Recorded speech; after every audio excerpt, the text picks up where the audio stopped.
Welcome to Human Potential at Work, the show where we explore social impact, inclusion, and empowerment of everyone, including persons with disabilities. Get ready to be inspired, hear success stories, and learn tips and principles for bringing out the best in everyone. Hello, and welcome to the program. This is Doug Foresta, and of course with me is Debra Rue, the CEO of Rue Global Impact. And we're going to be talking today about, what I really want to talk about is this idea of virtual work, accessibility, technology. What I think is so interesting is how we're having this new conversation. And, Debra, first of all, welcome. Thank you. Thank you. So, what I wanted to say, I was thinking about is, and the reason I wanted to have you on to talk about this is because, when I first met you, you were in the process of transitioning, but you had run a company, and this was over 10 years ago, that Right. you were running a company that was talking about technology and accessibility. Can you say a little bit about, give people a little bit of history about your own experience in the technology sector? Well, it's funny. I learned to be a technologist from my father, and my father was a technologist before we had that term. And he worked for AT&T, and he took care of this gigantic mainframe that took up like 3 blocks in Jacksonville, Florida. Oh my And I gosh. imagine my iPhone has much more computing Oh power than yes, that most likely. gigantic. Yeah. So, but my father always loved technology, and he was definitely the what we've become to call the bleeding edge because my father would jump into the technology really when it hadn't even been well vetted. He was one of the ones that vetted it. And so he taught me just such a love for technology. And then when my oldest daughter was born with Down syndrome, and I really started thinking, um, how do I help her have her best life? Which, we as parents are always thinking, how do we have, how do we help our children have their best lives? I knew that technology was going to be a very important part of it, but I didn't at the time realize the accessibility issues tied, the digital divide, the digital inclusion issues, so all of these different things. So when my daughter reached middle school and the experts brought us in to talk about, um, her being included in the workforce, and I started hearing what millions before me have heard. She's not going to add any value to the workforce, just keep her at home. She, the same thing I heard when she was a little baby. Well, some people institutionalize babies with Down syndrome, and I thought, you're going to have to bring in some awful strong people to take my baby away from me. You really need to back away from me because I'm not going to talk to you. I actually left the room with her when I got those kind of comments because there's nothing wrong with my baby, Oh yeah. so it was sort of that same thing. Now she can't add any value to the workforce, and I thought, I disagree with you. She actually could add great value to the workforce. So I sort of woke up, like many people do, to what people with disabilities have to deal with entering the workforce. And then once again, part of the barriers of really entering and being really active in the workforce, you have to have accessible technology. You have to have accessible, you have to be accommodated in some cases. You have to, your assistive technology have to work. There's a lot of different moving parts and nuances to this. And so I was doing that back in 2001. Most of my team, over 80% of my team, 80 to 85% of my team were technologists with disabilities. And we were working with corporations and organizations, helping them make sure they were fully accessible to their employees, to their vendors, to their customers. And of course, fast forward to this COVID-19 crisis where everybody goes home. At one point, 97% of the world was home. Yeah. And we see how important accessibility is for everybody, not just for people with disabilities. That's exactly Mhm. right. And Deborah, I don't know the answer to this. So when when you were running that company, did you have a physical location? Did most people work virtually? What did that look like? Well, it was interesting because I started the company in 2001, and I'll tell you, it's the good news. I built it to a multi-million-dollar business. We had, amazing clients, but at the same time, we're like most small businesses, struggling with cash flow, making mistakes the whole time. But I thought that I needed to have a physical office. And so most of my employees teleworked. And it was very important. It's very important, now, but it also was very important then because we weren't seeing a lot of people with disabilities being hired as technologists even at that time. And Hmm. also some of my team were actually working from nursing homes, sometimes rehab facilities, depending upon, the cycle that they were in.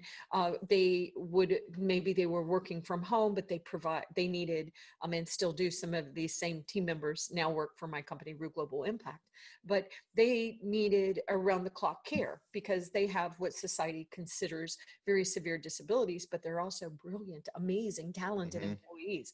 But I thought I needed it, Doug. And so what I did was I went and I got an office that was really bigger than I needed. And it almost killed us because it was such an Yeah. expensive work. It was such an expensive, um, Well, you the know, overhead of that, right? I mean, yeah, the yeah. overhead, right.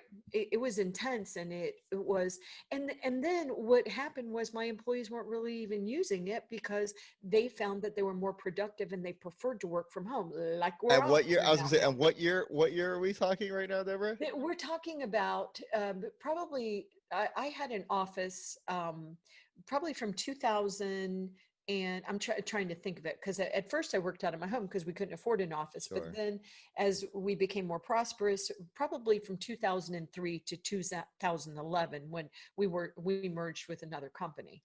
But it was very expensive. And so one thing, and it was, I'll tell you, for example, was $1,100 for the office space, but then I had to pay extra for Wi-Fi, and then there are all these expenses. You have electricity, you have phone bills, you had all this, and it wound up being, it would cost me almost $2,500 a month, and Right. It's like a mortgage. for a I mean, you're place. paying another mortgage. Yes, Yeah. yeah, But I really want people to hear that, because the reason that I wanted to have this conversation with you is because you were having, I mean, these are things now that companies are now dealing with, small businesses are dealing with right now, right? That you had been dealing with, 15, 20 years ago. yeah, And the other thing I think that's really interesting, and why I just want to make sure that, your heart and soul is in serving the community of persons with disabilities. But I yes. really want people to hear that this is not an episode about disability.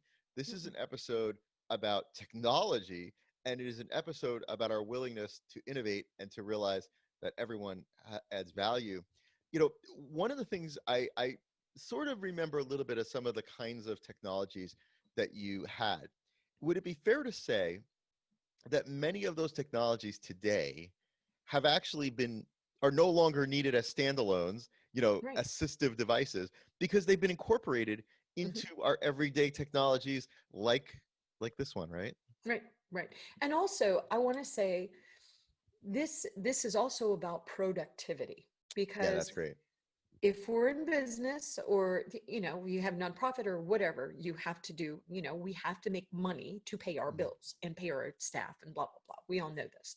And so there's nothing wrong with making money, but I believe that you've got to be doing social good as well. And I also think that during this time of great crisis, that's one thing people are, I believe, that's we're going to evolve as human beings and understand that there is value certainly in making money, but it should be tied to social good. I'm hopeful that that's going to happen, but it is about, from the employer's perspective, we need our employees to be productive. We need our Right, employees to be happy and to have work-life right. balance. We need our employees to have the technology they need, but it is interesting how the technologies has changed because since 2001, a lot of the assistive technology that my team was using, screen readers, Yeah, magnifiers, text to speech, speech to text. yeah. There's so many different things. Yeah, Eye yeah. glaze, Right, right. you know. I mean, you talk about, speech to text. I mean, Right, right. And so much of this technology and the really cool, amazing technology we use was created for and by people with disabilities. And now right, the entire societies benefit from them. right. But I will say, Doug, yes, a lot of these mainstream technologies have become much more robust, much more accessible. but they still cannot completely replace assistive technology. And Good to know. sometimes I have people saying that, and they'll say, oh, my website's so accessible, you don't even need your screen reader. Well, actually, I do need my screen reader if I'm a screen reader user, because I have to use my screen reader to get to your website. So I have to sign on to my computer. I have to navigate to the internet, Right. have to navigate to your website. So I think it's great if your website's fully accessible. And I think, I don't know if it's, why would you not want all customers, all of your Right. employees to access the internet, your technology, I should say.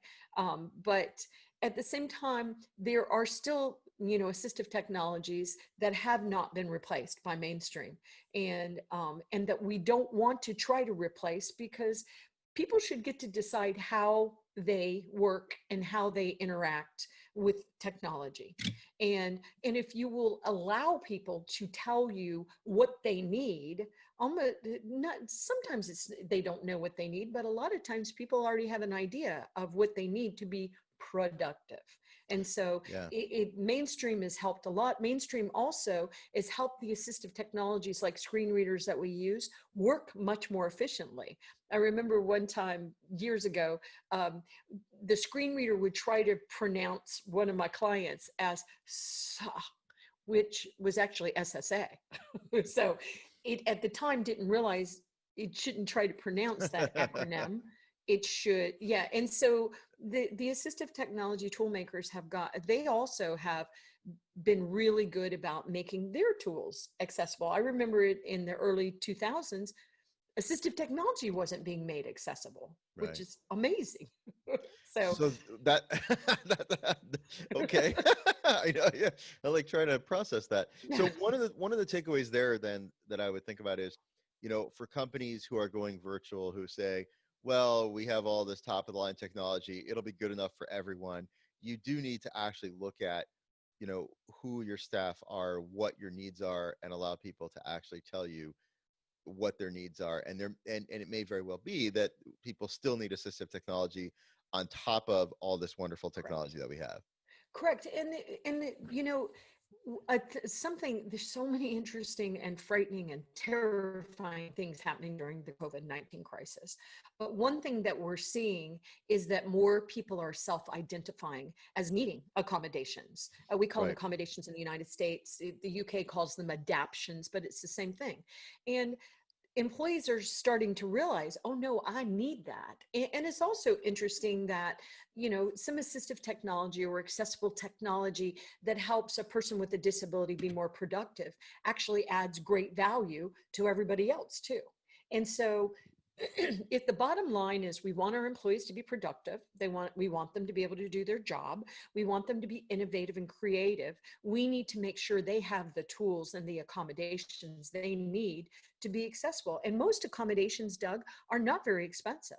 I Right. mean, some of the screen readers are, more expensive because of the robustness of the tools, but a lot of the accommodations that you would make for an employee with a disability or an employee that's aged into a disability, there's no cost at all to them. Well, And and I so, just want to yeah, say something about accommodations that just gets under my skin. So think about this. When we think about what is an accommodation, right? Who needs accommodations? I mean, we all need accommodations. I mean, otherwise we'd be all running naked through the forest, right? I mean, without any accommodations in society, without any technologies, I mean, our whole society is an accommodation. The question is, who is it accommodating? And so one of the things I just want to point out is I think that, tell me what you think, but I think as employees see that, hey, within a week, you said we couldn't work from home, you said we couldn't telework, you mhm, said there was no flexibility and there was no room for discussion, but all of a sudden in a week, when it was this or go out of business, right. all of a sudden it happened. We all got laptops, we all got internet boosters, and you made sure it happened because you needed us to continue working. Do you think do you see that? I mean, I know you don't have a crystal ball, but just from your own experience, like, do you think that may, uh, maybe it'll increase what I'm thinking is maybe it'll increase the expectation on the part of employees of what's possible for employers if they have the will to do it. No, I think you're right. And by the way, I understand the dynamics of where we are right now. I understand that we're at, in the United States, 20% unemployment. I understand that 36 plus million Americans are out of a job. So it's time of crisis. Yeah. But we won't always be in that time of crisis. Companies will start finding their equilibrium. Companies are going to go out of business. Yeah. It's going to be it's tough. We know it's tough right now. But if you want to be an employer of choice, if you want your employees to be productive, if you want your employees to stay with you, you do need to accommodate your employees. And I remember one time I was being interviewed on television, and the reporter asked me questions about accommodations, and I knew where she wanted me to go, but I very deliberately would not go there at first, because she was like, well, how do you accommodate your employees, since so many of your employees are Mm. technologists with disabilities? And I said, well, I try to accommodate all of my employees, because by accommodating my employees, not only do I show them that I care about them and I help them be more productive, but I Right. also keep them, and retention is very important to me. Yeah. I don't want to lose my talented employees. That's right. Your best employees are always at risk of being poached by other people. And so I accommodate my employees. For example, and I was saying this on air. So I said I had one of my employees that did not have a disability that wanted to be able to coach his daughter's soccer team on Tuesdays at 3 o'clock. Well, Yeah. of course, I accommodated this gentleman. He does everything for me. He's an amazing worker. And then there was another employee that did not have a disability that hurt themselves. And at the time, this is, we don't have to do this anymore, but they needed a one-handed keyboard because they broke their shoulder. They could not use their shoulder or their arm or their hand for over 9 months. And so he was using a one-handed keyboard. So I accommodated him because he had a temporary disability. But then, of course, I had employees that needed screen readers, that needed magnifiers, that Hmm. need bigger monitors so they could see. Um, and so you accommodate your employees because you want them to be more productive. And it's important to speak about this from the language of business and from employers. And so people will say, yeah, but you should be accommodating us because, yeah, I get it. But at the bottom line, you've got to speak the employer language. We need our employees to be Right. productive and innovative and Yeah, I was creative. gonna say, I mean, it's just giving people the tools with which they need to work. I mean, you wouldn't, you give a mechanic a car and he goes, hey, can I get a lift so I can look under it? You go, listen, I'm gonna need you to lift that car. we Right. don't we don't Right. offer the accommodation of a lift at this garage, right? You're like, well, then I can't do the work that you need me to do. Like, just give me the tools. I'll do a great job, but you just got to give me the tools. That's true for all of us. Again, it's I agree. I um, agree. Deborah, so I want to say, you've been obviously running virtual teams and managing people virtually and leading people virtually for a long time. And, you and I like to joke too. I mean, it's mind boggling to me. And It COVID is is. not helping because this is the year we're going to get together. But you and I have never actually met in person, which is still boggles I my know. mind It's because amazing because we're such close you are friends. way closer to me than my neighbor, Right. and my neighbor, like, I could reach out and touch my neighbor, right? Right. It's Say a amazing. little bit about, I know one of the things that businesses are looking at is they're struggling with how to lead when people aren't physically all together in the building. Say a little bit about, what advice would you have for leaders about how to do that? Well, I've been in I've been in business a long time. I was in the banking industry for 25 years before I became an entrepreneur, and I'm certainly a woman of a certain age. But it's fascinating to me because the way you lead a virtual team is the way you really should have been leading a team that was all together. You should not decide that a person is productive because you can see them working and Yeah. doing something on their computer. If people don't want to work, there's so many ways they can not work. I remember in my younger years, really before we didn't have PCs at the time. We did have dumb terminals, and that's what we called them, dumb terminals tied to mainframes. But I would walk around and I would see somebody looking, they looked like they were looking at a report, and they actually had a book inside of it.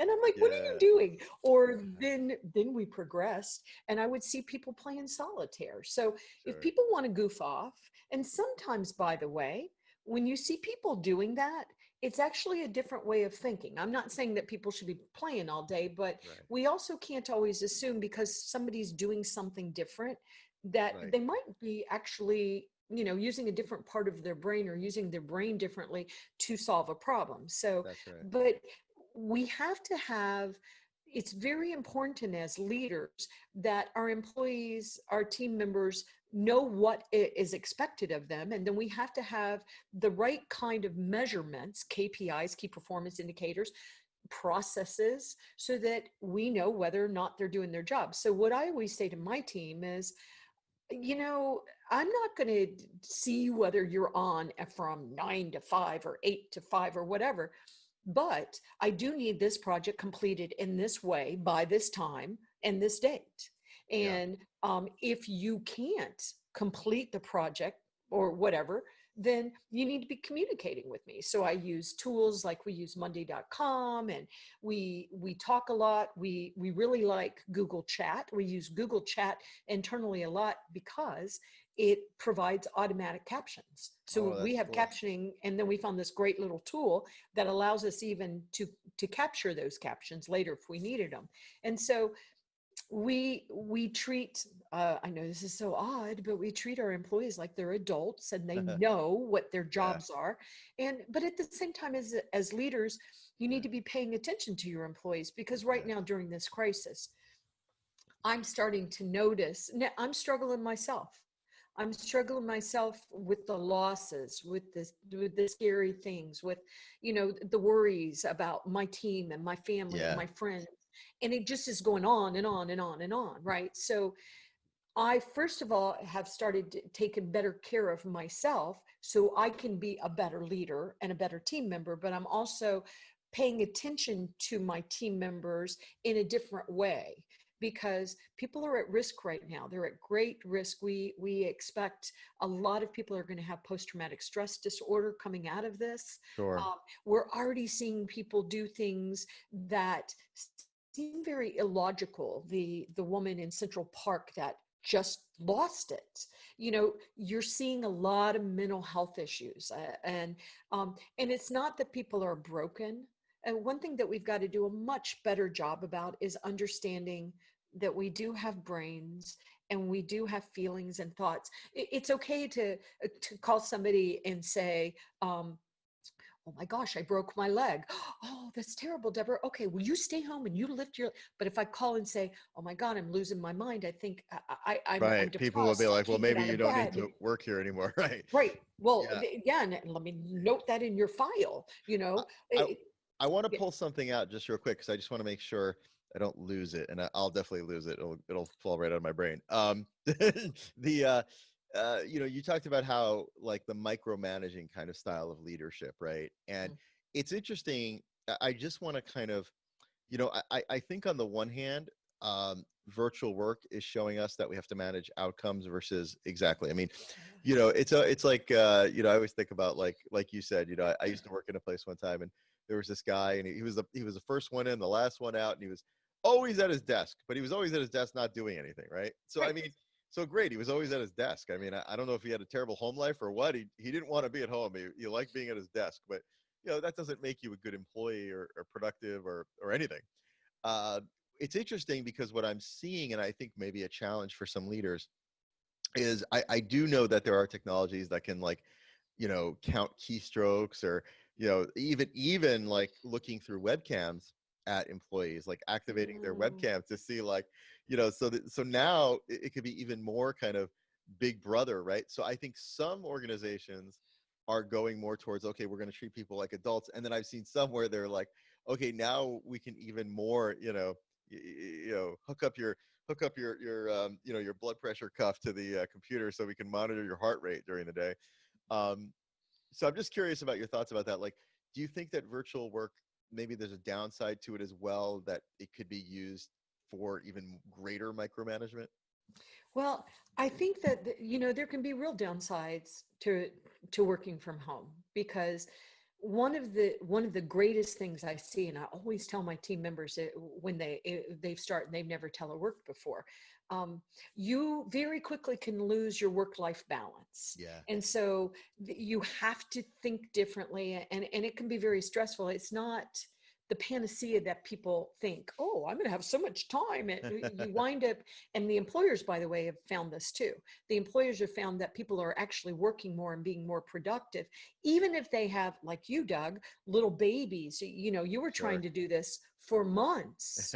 You and Yes. your wife working Yeah. full-time at home Yeah. We didn't even with talk two about that. little The lack of childcare. Exactly. yeah, two little babies. And so, but if an employer is doing something like that in the first place, I would not work for an employer like that. You treat me like that, I'm out of there. So your good Yeah. employees, your talents, they're not going to stay. And so Yeah. then you might think, oh, it's okay. I'm going to do this right now because everybody's so freaked out because so many people have lost their jobs.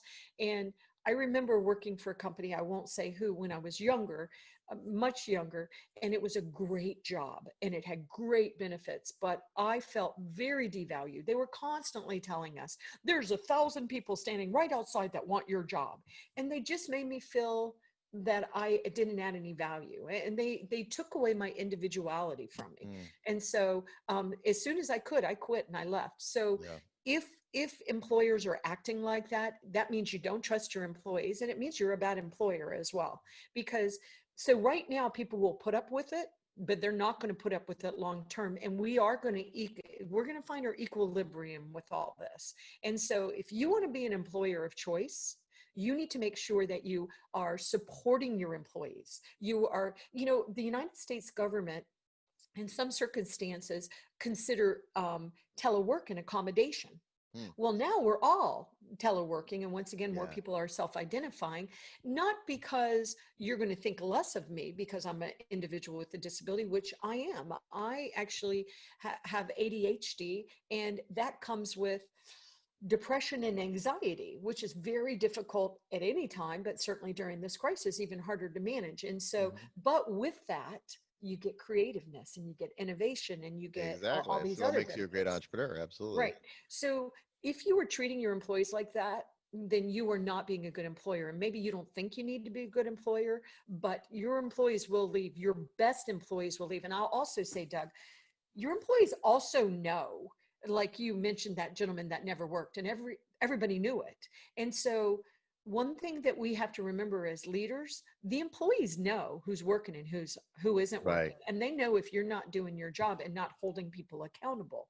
Yeah. And so we do have some old ways of doing things. It's like my way or the highway. Yeah. You turn on my camera. If I catch you turning on my camera, as Well, that's soon just as such I an can, invasion. Right. That's yeah, such as an soon as invasion I of can, I'm privacy. out of there. I don't trust you. And Yeah. we have employees actually picketing against their employers and getting Yeah. online.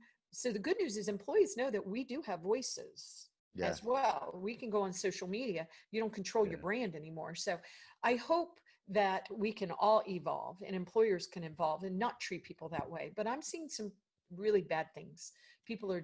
Employers So are doing yeah, some the really bad the things. takeaway there is don't, use this time to really change your leadership style, Yes. not just use the technology, but I think that's a great takeaway. The other thing, as you were saying that I was thinking about, as you said, now we're accommodating everyone, which again Mhm. goes back to my thing about, you know, I again, society is an accommodation. It's just, again, who are we accommodating, right? It's Right. power, and we know what that hierarchy is of who gets accommodated first. um but what's interesting is, do you think that, with virtual job interviews and now most people working from home, do you think that this might move the needle on who, not only how people are working, but who is working? Because it's going to be harder for employers to say, well, you have to walk up the stairs. Or there was a story that I read that was really interesting. It was this woman who was one of the first executives at I think it was NBC, one of the first TV executives, and she made her way to the penthouse. Well, they only had men's bathrooms. Because they never had a woman there. They didn't have a bathroom for her. So now, I mean, use your own bathroom, right? So do you think that it might start to move the needle on who gets hired? And what I fear is going to happen is we're going to lose traction first. Mm. And so I remember during the 2008 2009 financial crisis, Yeah. I went and spoke in Hawaii, and which was a fun gig. But I was talking to a government official there, and where was talking about including people with disabilities in the workforce. And he said, "Boy, that must be a real hard sell." I said, "What do you mean?" And he said, "Well, the normal people." Mm. I didn't jump across the table and smack him because I that would was have been gonna say inappropriate, but because what? the But normal people. yeah, but he was saying, well, they don't have jobs, so why would you expect us to hire people with disabilities? And Wow. so I said, well, this is not only about hiring, this is about retaining your top talent. And today, in most large corporations, Doug, they have 5 generations working for them. And there are 70 million Americans that are over the age of 56 now. And many, Yeah. people are aging into disabilities. And I'm not saying that in a negative way, it's just happening. And so it doesn't mean we still can't add value. It doesn't mean that we're still not innovative and productive, but we have these fragile bodies. And so I worry that one thing that might happen is that this might be a reason for people that weren't really taking inclusion very seriously anyway. This would just be another reason to continue to hire somebody that looks exactly like you instead of Yeah. thinking about it from a creative, productive diversity thing. But I think in the long run, this is going to change. I really Mm. do, because I know more and more really good employers that actively want to hire people with disabilities and other diversity Yeah. groups. And some of it is the benefits that we're getting from the intersectionality of diversities as well. So, we're finding that if everybody on the team looks alike, thinks alike, has the same religion, they're all heterosexual, they're all white, you just need the different experiences. We bring different experiences to the table. People with disabilities are really good problem solvers because They have to be. society disables us. That's right. You know, They you have to have be. no choice but to be a problem solver. So I think innovation, productivity, and creativeness in the long run will win. But I just fear that in the short run, a lot of people with disabilities, a lot of people over a certain age, those people are going to start losing their jobs. I think we're going to lose some diversity in this, but in the long run, I think it's going to balance itself out. Yeah, I always say I always say that like you can't unknow something. Right.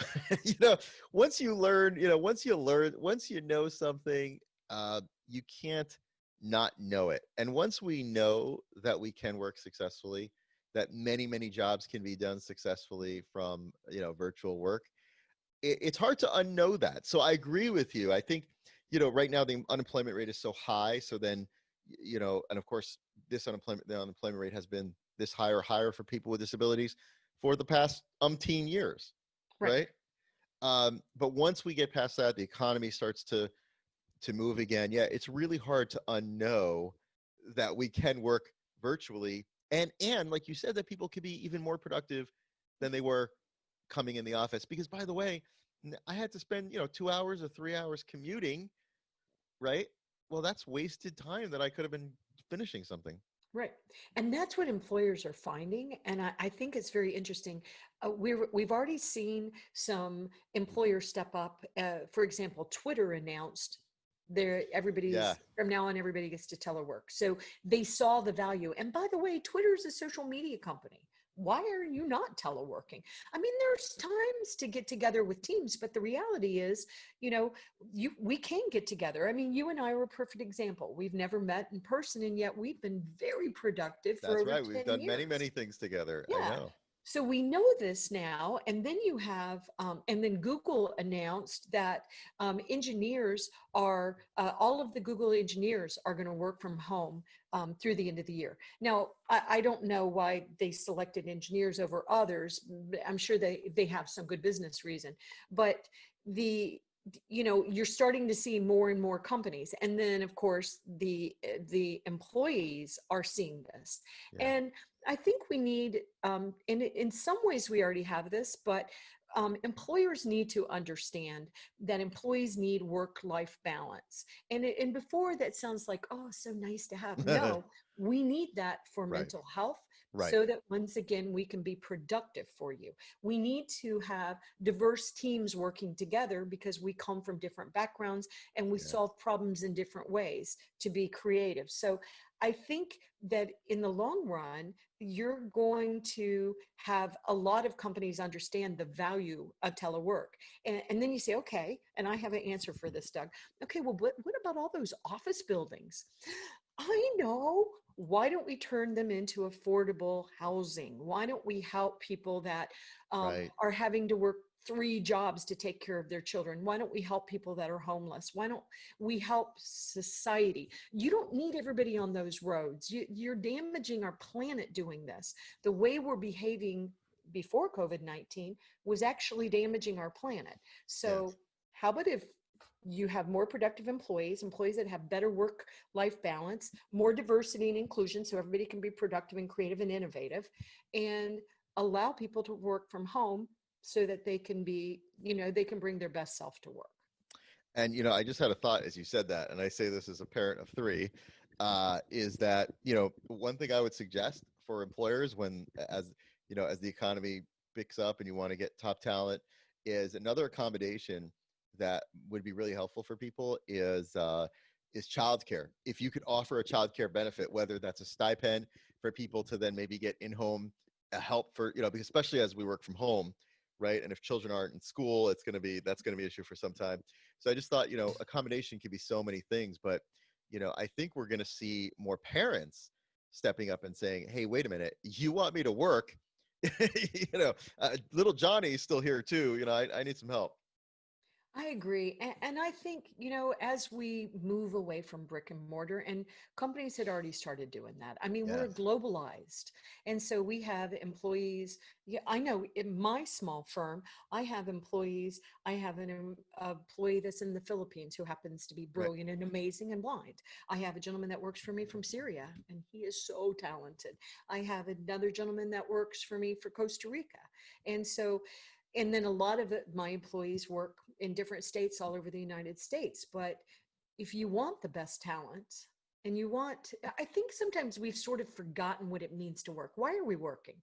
Well, we're Yeah. working to add value to society, to pay our bills. Hmm. But if we don't have to all get on the roads and go to your office and pretend like we're working or, work, what could we do with that money? How could we That's do it right. in a way that we could actually improve people's lives? Because people, there's a lot of people that have just been, dealing with this and doing what we've been told, but just slowly dying inside. And so some people have had an easier time sheltering in place than others. It's been easier for me, even though I'm caring for my husband with dementia, than, for example, it's been with you, because I don't know, these little toddlers are so funny. They want to put everything in their mouth. They You do. have to watch them all the time. So it's I think we're learning so much about ourselves as human beings, ourselves as employers, as leaders and employees, that I know the innovative companies, they're looking at this and saying, how can we do this better to support, the humans that are working for us? I think that's great. I just want to thank you, Deborah. The reason I wanted you to come on is because you've been a leader in all of this, and you've been working through all this stuff for 20 years. And so, well, now a lot of businesses and organizations are struggling to figure this out. I mean, I would encourage, obviously people can go to rueglobal.com, but beyond that, just Google Deborah Rue and Debraruh. Google Deborah Rue and just look at all the things that come up, and that will give you a little bit of an idea of all the things that you've accomplished. You haven't had a in-person office since when? When's the last time that you had a? It's 2009, I believe. Yeah, so you haven't had 11 years. You have not had an in-person office, and yet somehow, Deborah, you managed to get a couple of things done. Yeah, yeah. I've been quite productive. Quite productive, and you've walked the talk, and you have your team and the people that you work with. I think I might be the most white straight, able-bodied person on the team. But yeah, I mean, you really walk that talk, and I just want to thank you again for sharing. I knew that your perspective would be really valuable to people that are just kind of starting this journey. Yeah, it's a journey worth taking. It's a journey worth taking because we can do better than we've been doing. We can be Yeah. better to our planet. We can be better to each other. And once again, it's a time of great mental illness and stress and anxiety. We don't know when it's going to end. There are estimates, we're not going to really get our equilibrium back for a long time. So we have to be kind and empathetic to each other during these times. But please don't use this time to think that people with disabilities and other disenfranchised parts of our society can't add value, because you will be absolutely wrong with that. Thank you, Deborah. Thank you so much. Well said. Thank you, Doug.